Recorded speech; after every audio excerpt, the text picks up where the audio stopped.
Tanse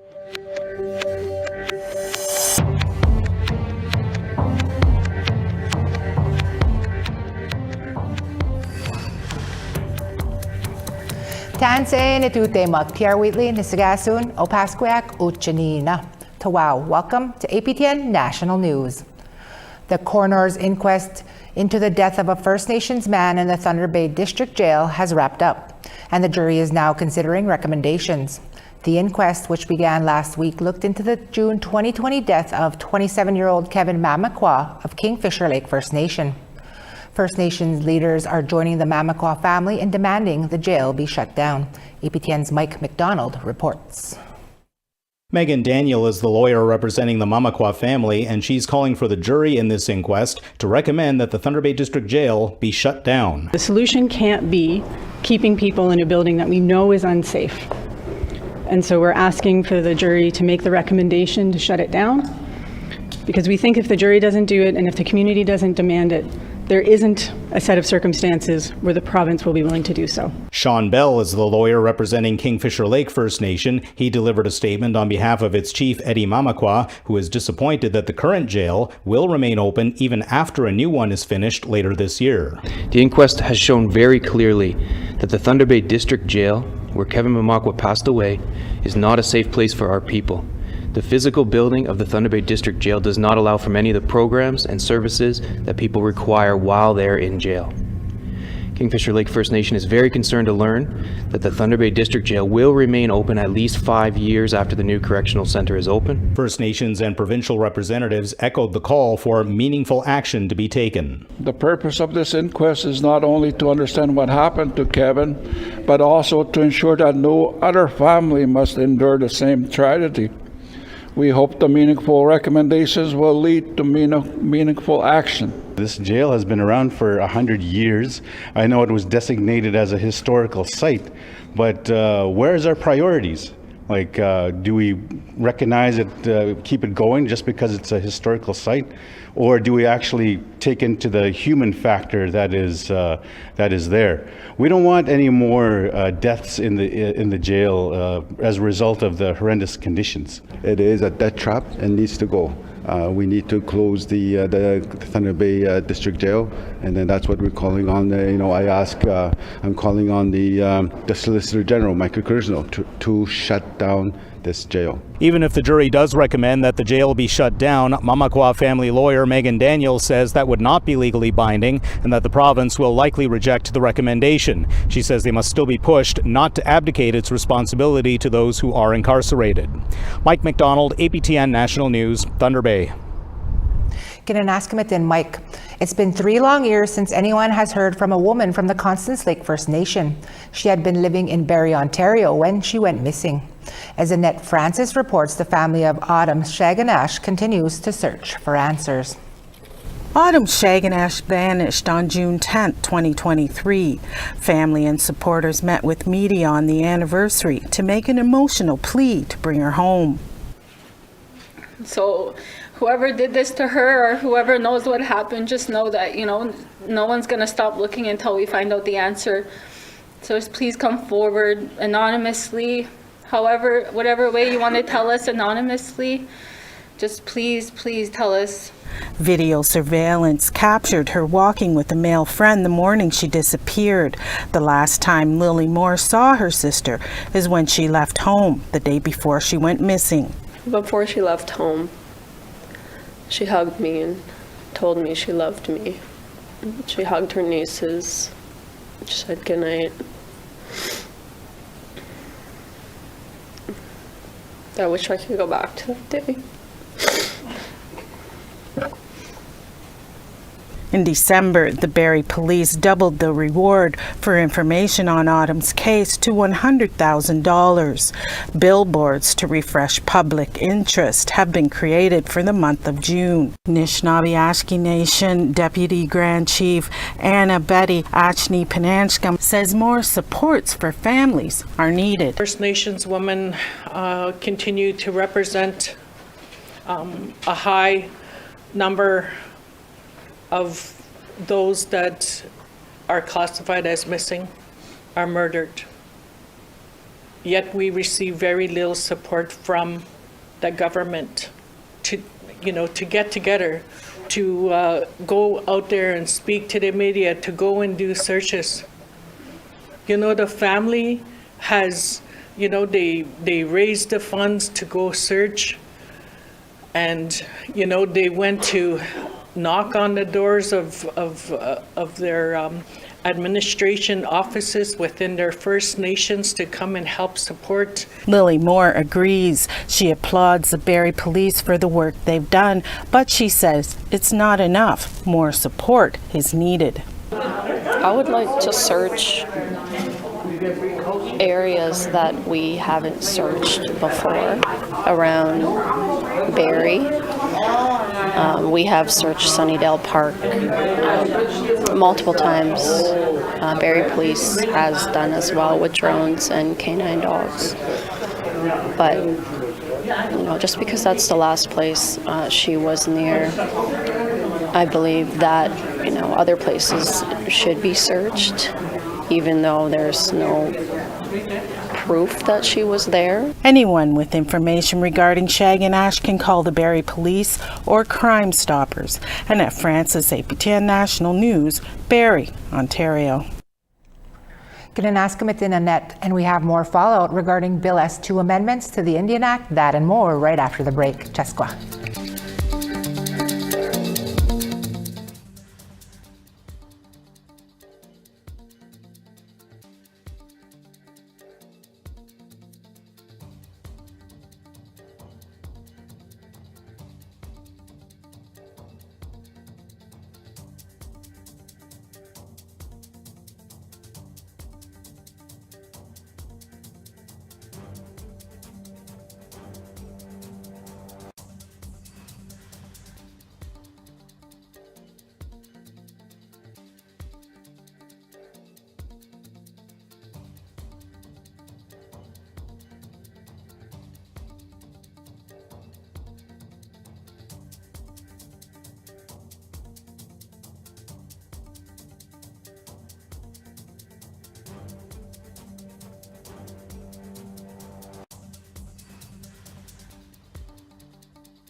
Come on in, Pete de Guerre.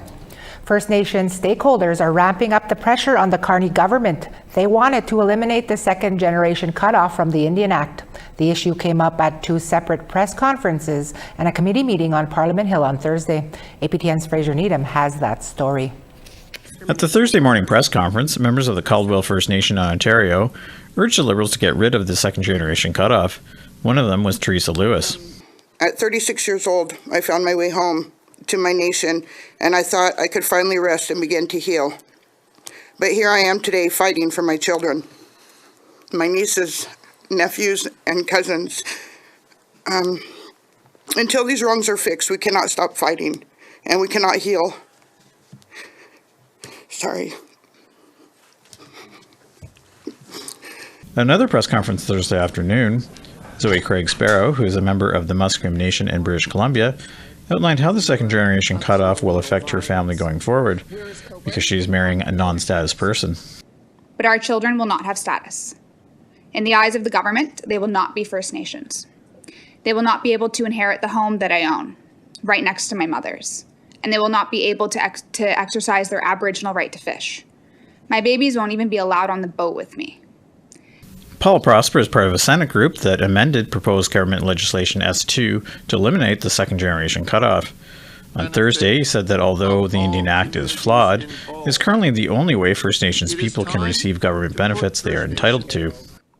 Status is currently the only link we have to critical supports and programming only made available to those with status. Nevertheless, at a parliamentary committee earlier in the day, Indigenous Services Minister Mandy Galmasti said the government is committed to eliminating the second generation cutoff, but cannot do so until it holds extensive grassroots consultations with First Nations. And as much as I've heard the testimony, the attestation before committee about many communities wishing to pursue a one-parent rule, I've also had engagements from nations that want to ensure that their voice, their solution for citizenship is one that is determined by them. But NDP MP Leah Gazan does not buy that argument, and she had these words for the ISC minister. To stop playing games, to stop forcing particularly First Nations women to have to engage in silly season talk about whether we need to be consulted with about whether we want racial and sexist discrimination to be taken out of the Indian Act, I think. For his part, Prosper said he has another theory on why the Liberals have been so resistant to get rid of the second generation cutoff.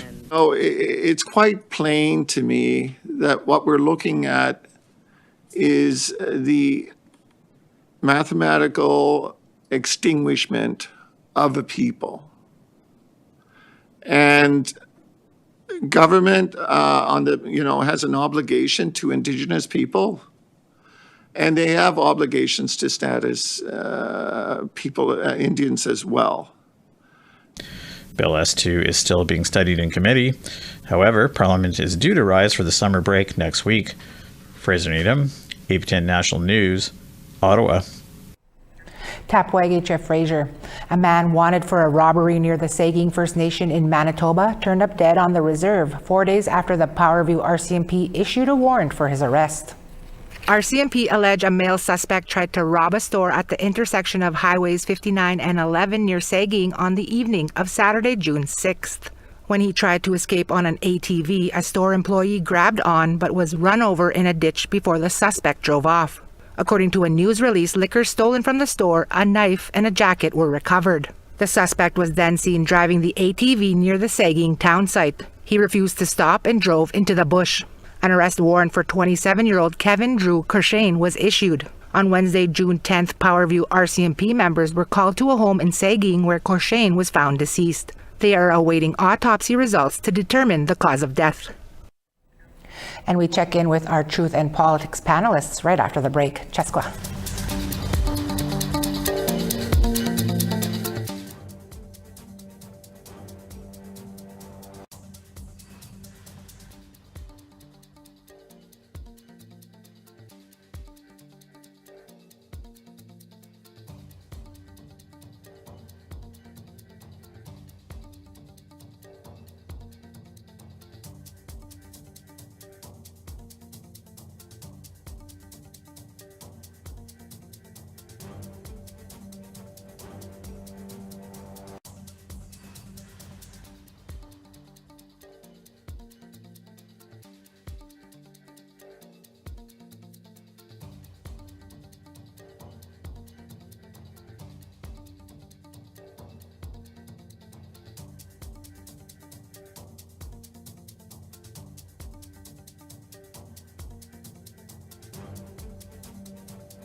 Wow, welcome back. Time now for our photo of the day. Fishing season along the Skeena River in the Gitxsan Nation has 90-year-old Doug Shaganash hard at work as he prepares his nets. Thanks to Clarence Jones for sharing the moment. We want your pictures, so please send them our way to share at aptn.ca for the chance to be our next photo of the day. Now let's take a look at tomorrow's weather forecast. Starting on the East Coast, Halifax 22, Charlottetown 16.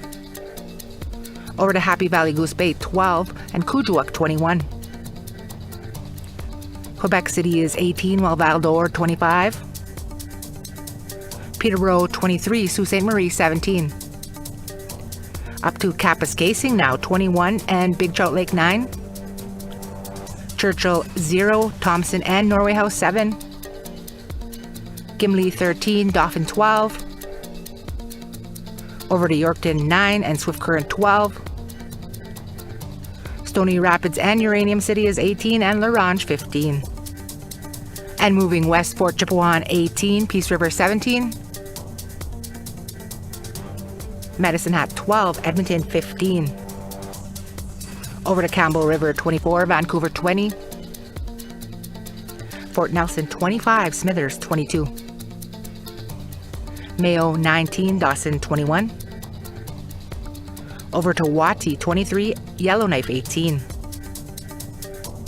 Pawatuck 11, Colville Lake 17. Over to Cambridge Bay 8, Chesterfield 3. Iqaluit is 6 and Igloolik is 4.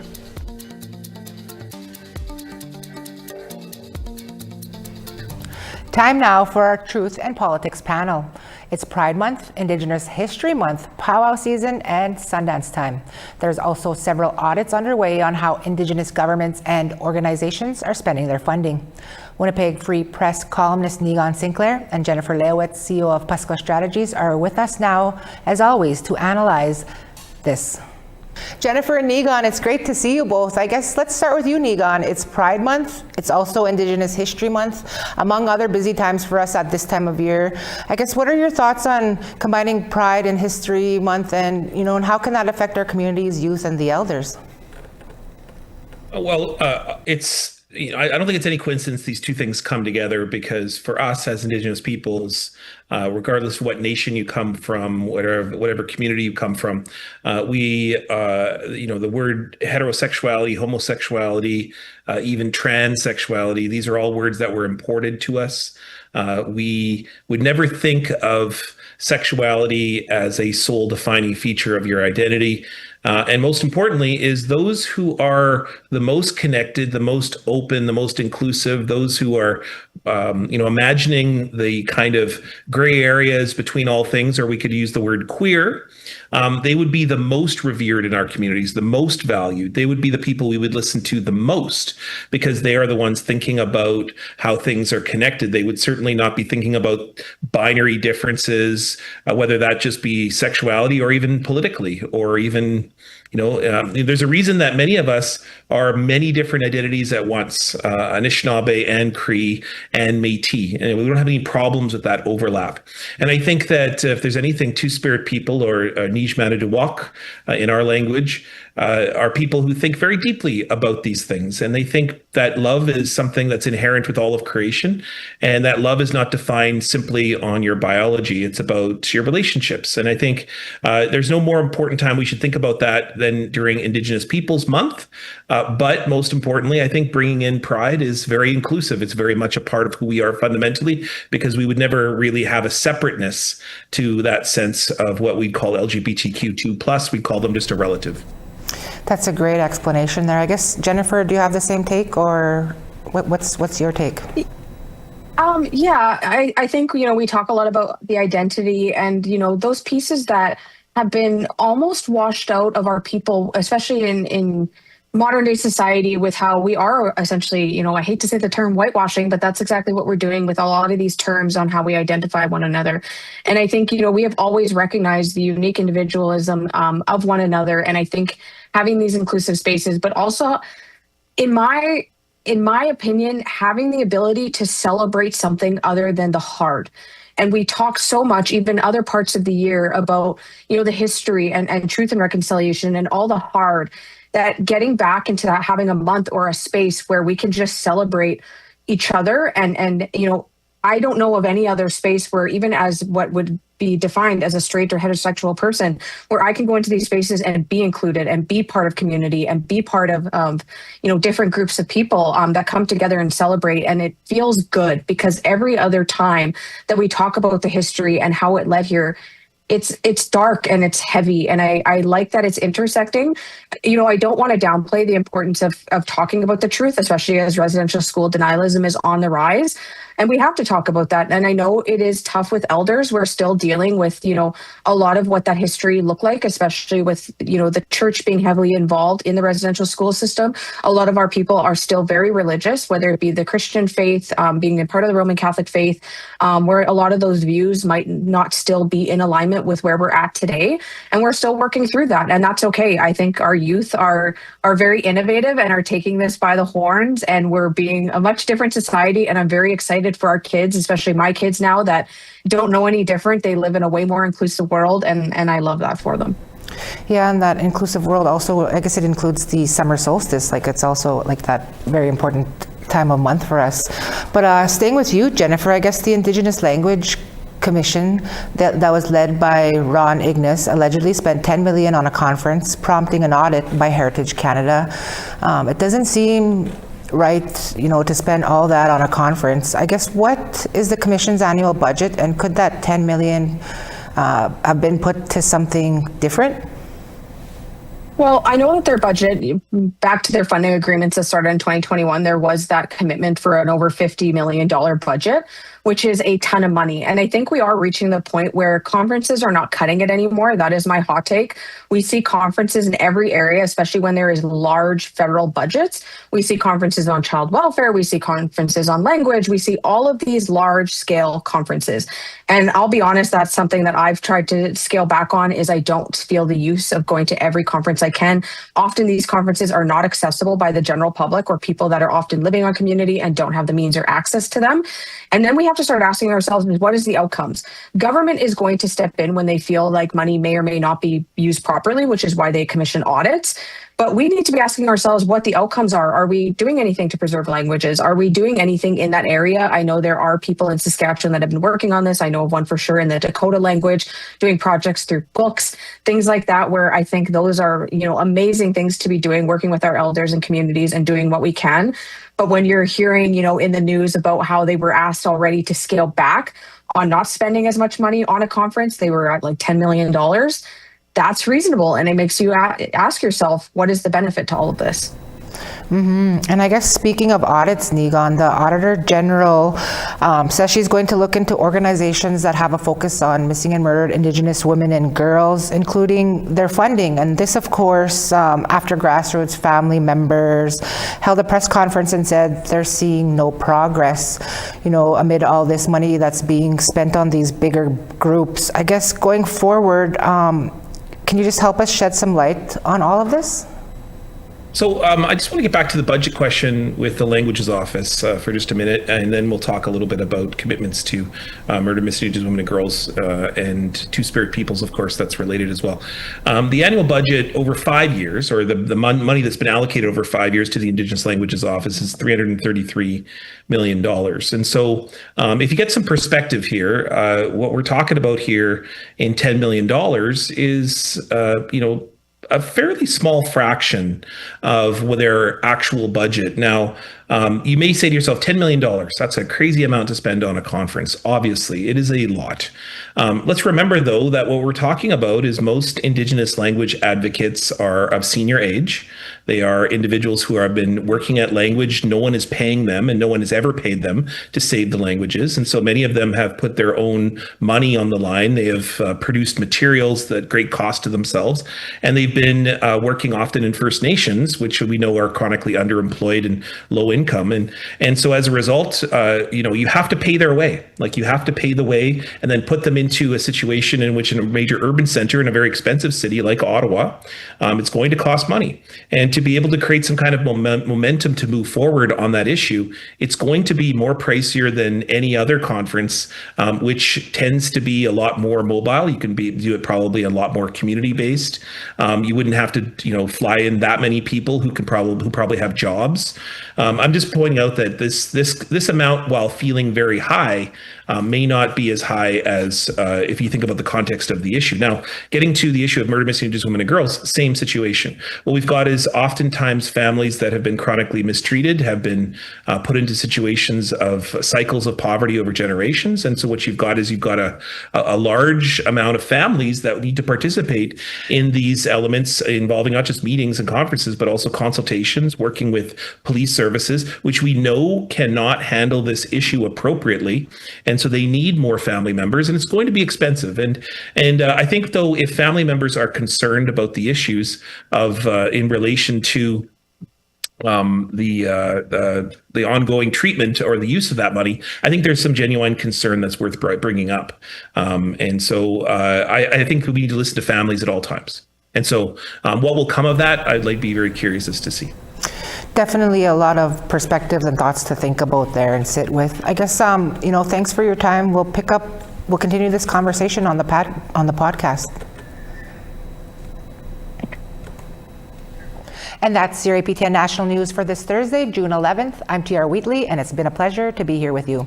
Join me and the crew again tomorrow at 1 p.m. Eastern. Until then, from all of us at APTN to all of you, Egase, Gitom, Kinanaskamitanawaw.